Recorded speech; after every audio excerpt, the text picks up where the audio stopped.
Hello again and welcome to Forum for a Better Understanding. You know, every week I am really very, very happy to be hosting this program, and today in particular because the topic is one that I have wanted to come back to for a long time. The understanding of compassion from different traditions is really something you can't cover enough because there's always a different way to understand that basic word that we all use so often. Oh, he's a man of compassion. Oh, she's so compassionate.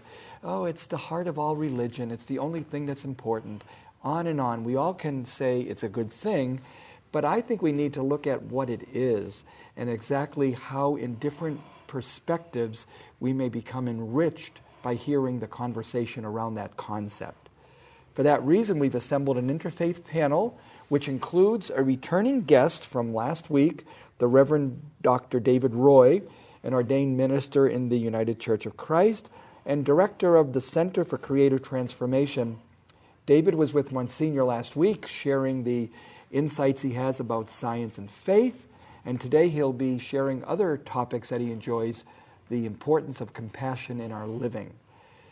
A new guest to our table, first time on our forum, is Dr. Michael Waxman, not only an esteemed ophthalmologist in Fresno, but a very active member at Temple Beth Israel. Michael will be able to share with us, as he's done many other times in different settings, the wisdom and the riches that come to us from the Jewish perspective, from the Jewish faith.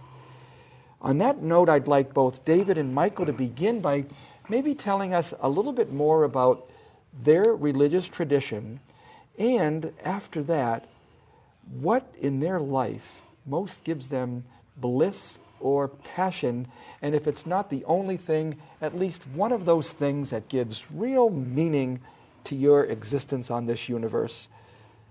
David, you're up. Well, my religious tradition, are you wanting to know about the tradition itself, kind of the frame? Give us a title, a name, a way to locate you so people could say when they hear you, he's speaking from the base. My training is in psychology as well as in theology, and my primary approach has come through the work of theologian John Cobb, who is basically the founder of what's called process theology, which that uses the cosmology of Alfred North Whitehead to kind of say, hey, we're in one universe and there's one reality. There's not a spiritual reality over here and a physical reality over here and a mental reality over here, but we're in one place. And I come at it from the Christian point of view in the sense that I really take the teachings and life story of Jesus as central to my own life and my own story. And it is out of that I come to appreciate the role of compassion in our lives, but also deep in our souls, how we get to that place where we develop as human beings so that we can truly be compassionate. So I can go into that a little bit more, but later. That's a great start to know that's your base of right. Of and I think that following my bliss, it's not always blissful, but it's that lure that keeps me focused and pointing to the future, has meant working with probably thousands of people by now in terms of kind of helping them with their lives and resolve some of the deeper issues that they struggle with. But today I'm turning more toward how can I join those who are seeing the necessity of compassion becoming much more widespread in the human community so that we can turn away from violence and more toward healing and positive responses to each other. What a great start to the program is to know where you're coming from and where you'd like to go. Michael, introduce yourself a little bit and your the Jewish faith that's yours.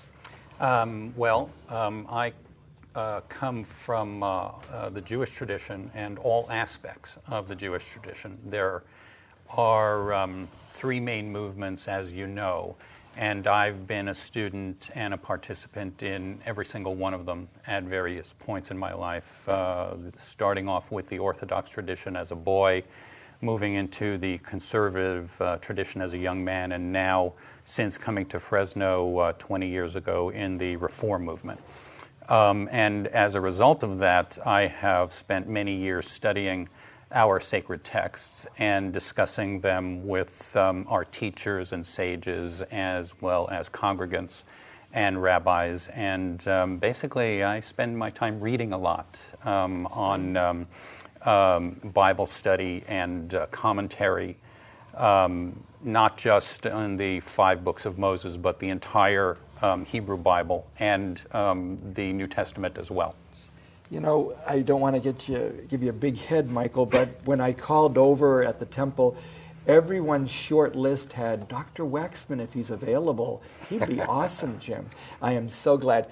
We heard Dr. Waxman at our Interfaith Scholar Weekend for 2 years in a row now do the morning prayer and take a scripture and open it up, and it's been enlightening both times. So thank you very much for being free today. What I'd like to do is begin with my part of the program is reading a statement that is called the Charter for Compassion.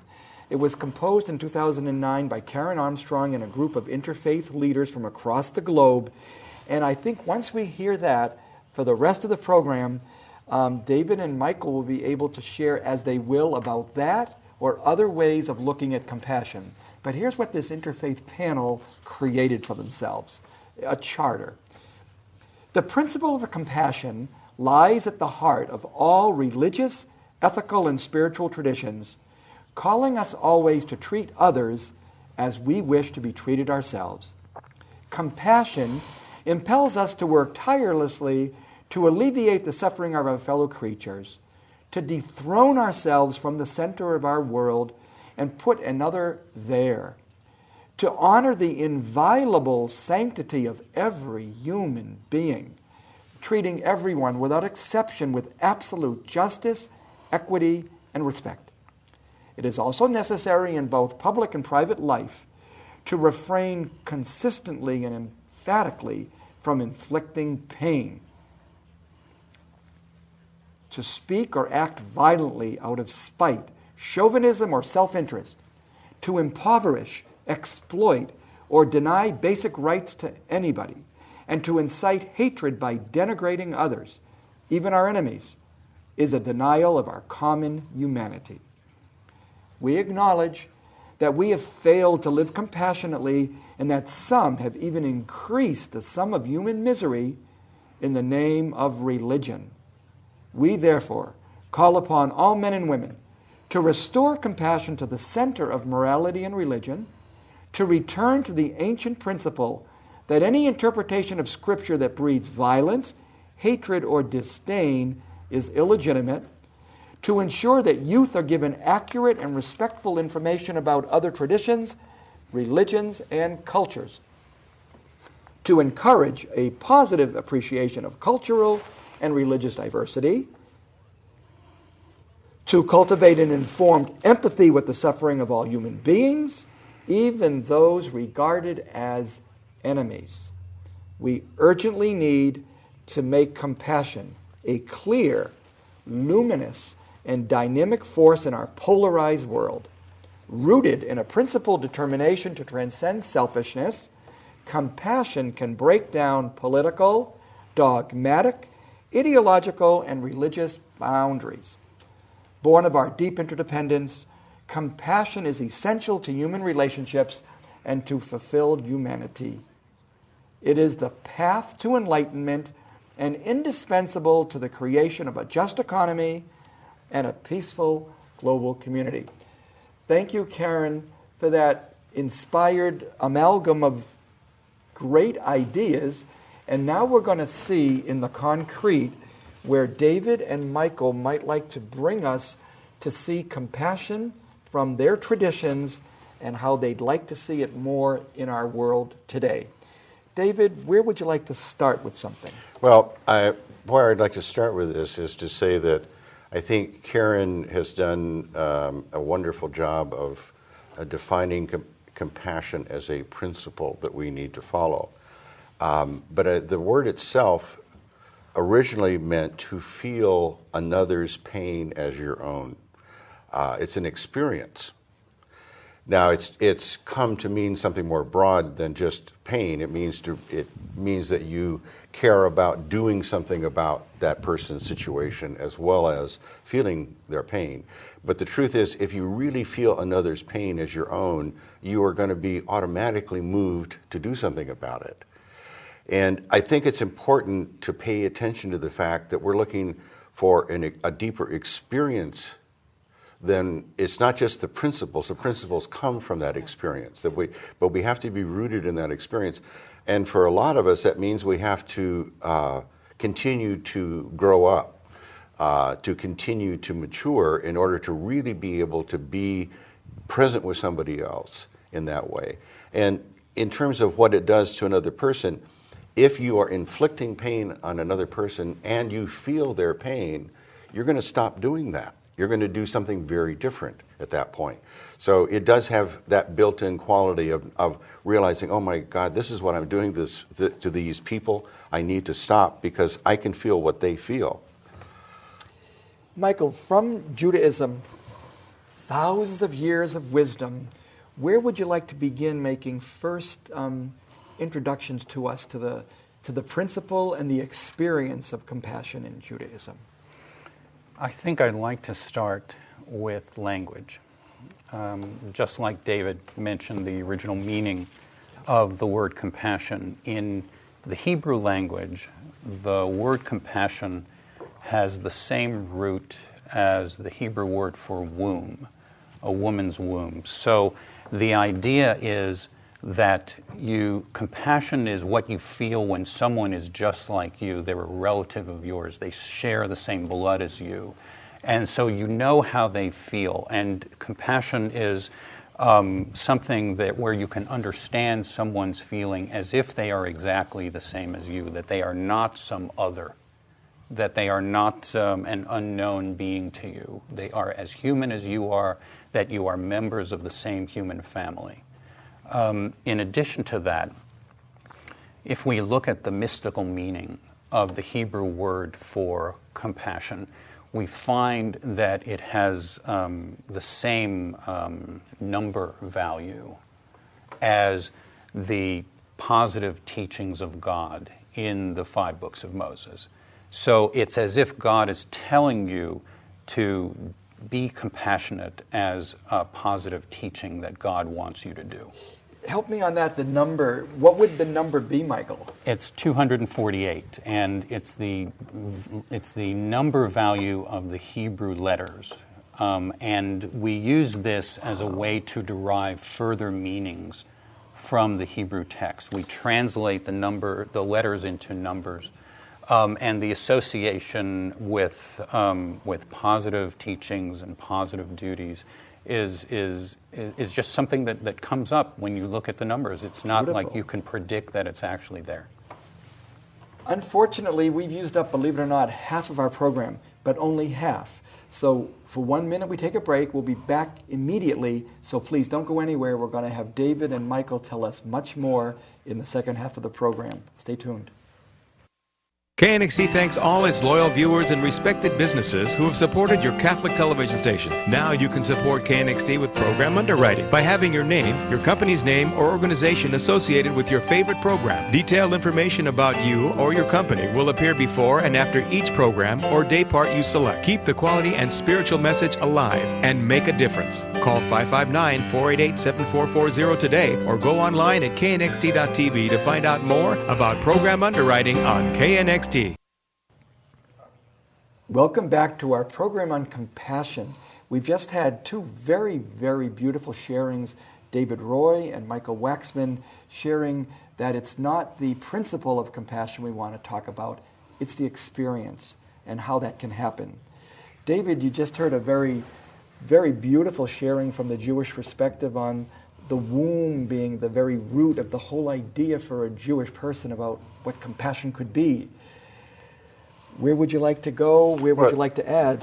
What happened to me at the moment I heard that was I could feel the meaning of that at a very deep level. Yeah. I don't have a womb, but I once was in a womb, so I can kind of sense all of that. But the point is that what that means is that you're holding that other person in that sense, in the most intimate part of your body as a female, and you're giving nourishment and life to that person. You're not just appreciating them, you're actually giving nourishment and life. So it's a very earthy, evocative word, and I will have to practice saying it in Hebrew. But it takes me also in a big leap to the work of, I believe it's Karl Jaspers. I think Karen mentions him at a number of times. He was the German psychiatrist and philosopher who identified what's come to be called the axial age. And this is roughly, 2,500, 3,000 years ago. And it was his discernment that in different cultures at roughly the same period of time, the cultures that had nothing to do with each other as far as we know, the same ideas began to emerge, and they are centered on what you could call compassion. The fact that we need to treat others as people who are as precious as we are.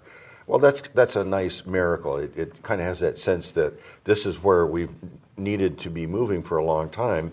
Our teachings have been moving us in that direction, but obviously our behaviors fall far short of that. And that's part of my concern is how do we use what we know today from neuroscience and from psychology in general and all the rest of that to help people make that transition so that they're more open to compassion.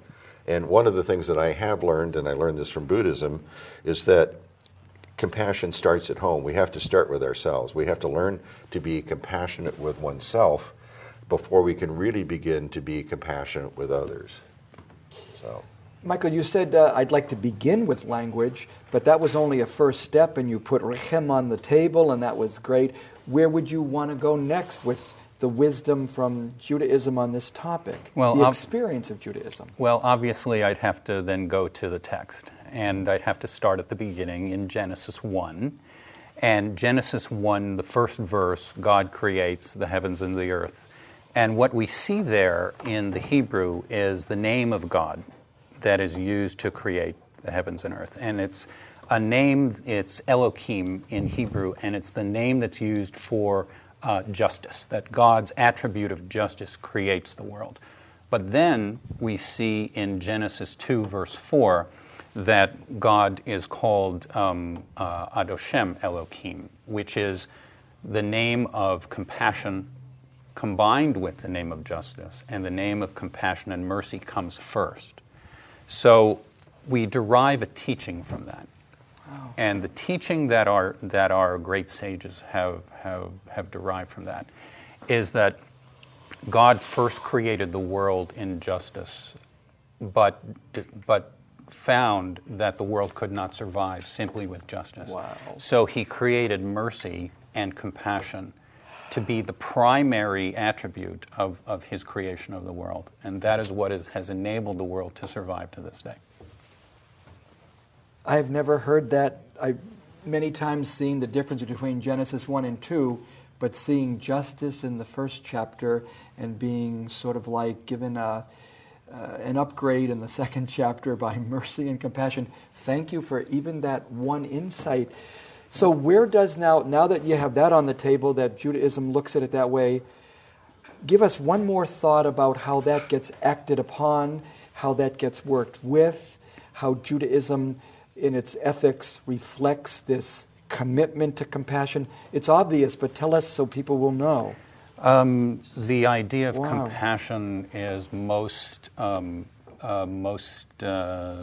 would say, manifests itself most often in charity, in our tradition, and in realizing that when someone is in pain and when someone is hurting, that we feel the need and the desire, and the obligation even to help them, because of the roots of compassion of our tradition. So much so that we have, for centuries, institutionalized our charity and our compassion. It is so much a part of our daily teachings and our weekly practices in temple or in synagogue. The greatest example of this is our hospital foundations or our contributions to the poor and to the food bank. But on a personal basis, there are stories about our great sages where they often went off by themselves away from their congregations and hid themselves and cloaked themselves, and they would disappear for days and weeks, and nobody knew where they went. For instance, some of the great rabbis of the 18th century used to do this, and their congregationalists would occasionally follow them in secret to find out where they went. What they were doing was disguising themselves and acting as woodcutters and drawers of water for the disabled and the poor, and totally leaving their seat of teaching and their synagogue and Wow. their surroundings of all their students, and going off by themselves and working in humble ways simply to help those who were unfortunate, and not asking anything in return, and not even asking for any recognition. And this is a great teaching of the necessity for compassion. Not just prayer is not enough. Study is not enough. The compassion is an equal leg on which the world stands. How would this lead you to this opening us up to what are we going to do about this now? How are we going to be compassionate? Well, I want to go back to the juxtaposition or the integration of mercy and compassion with justice, because justice without that could be very cold. And also, I think that when we are compassionate and we see an injustice, we're going to be attuned to that, and we're going to want to do something about it. That it's what drives toward a just world is to know and feel the pain that others feel. So that for me is part of what I would take with me from our discussion. In terms of what we do, I don't have myself a clear sense. I do know that both writing and teaching are ways in which we can convey some of this.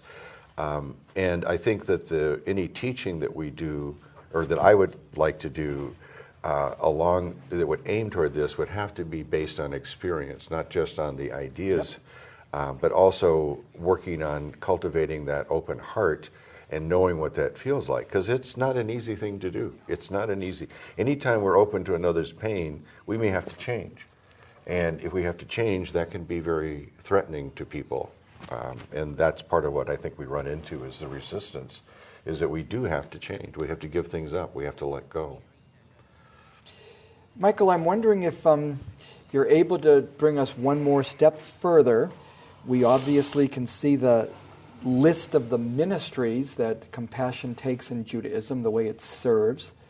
Is there a way you would find that this concept is hard to be practiced even in a good person?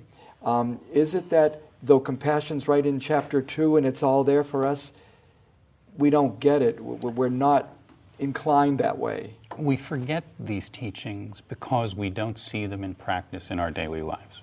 We hear people telling us about them in school, on television shows, but we don't see them in our daily lives. When we see them when we see other people practicing compassion, that's what impresses us the most.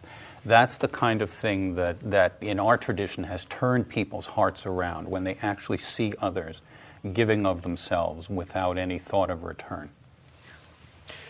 David, as time is ticking away, I want to make sure the things that you had hoped we could maybe make an effort at, is there something you really want to put on the table before we lose our time?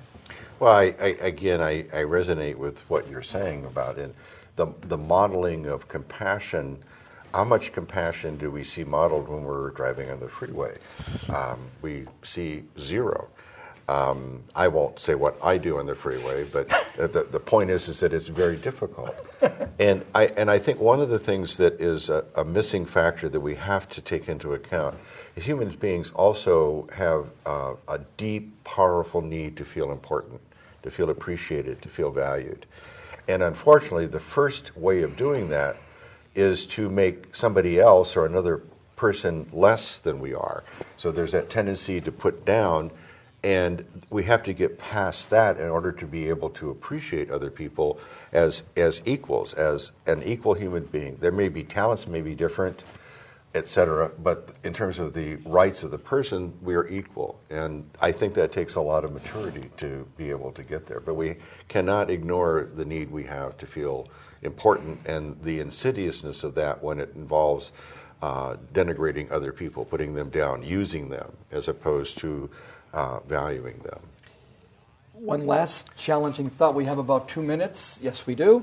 So I'm going to throw one thing that Karen said, or the charter said, it's not just Karen, that there are people who have actually, in the name of religion, actually done completely non-compassionate acts over people that have been actually, we say it's essential, but we are also finding out that not all the times is religion an advocate for compassion. How does that grab you? My feeling has been recently, or my take on it, is that it's not the fault of the religion, it's the fault of the person. Person acting in the name of a religion may do very unholy things. It doesn't mean that the teachings are wrong, it means the person's not, or these people are not following the teachings. They're ignoring the teachings. We teach that if you do not have compassion for your fellow man, that you cannot expect any from God. I think we are all caught up in our daily lives trying to make a living and feed our families, and we forget sometimes that other people are working just as hard as we are and care about their families just as much as we do. I want to thank very much Reverend Dr. David Roy for being here for the 2 previous programs, and for Dr. Michael Waxman for joining us for this program on compassion. It's been very enriching. It's been great seeing science and faith having a possible rapprochement and somehow become together again. And to hear in this program the need for us not just to think compassionately, not even to read compassionate texts, not even to know nice words that help us subtly play with compassion, but as our 2 guests have said, it's all in the doing, that we will be compassionate. Let's pray that this week we'll find ways to do that beginning now.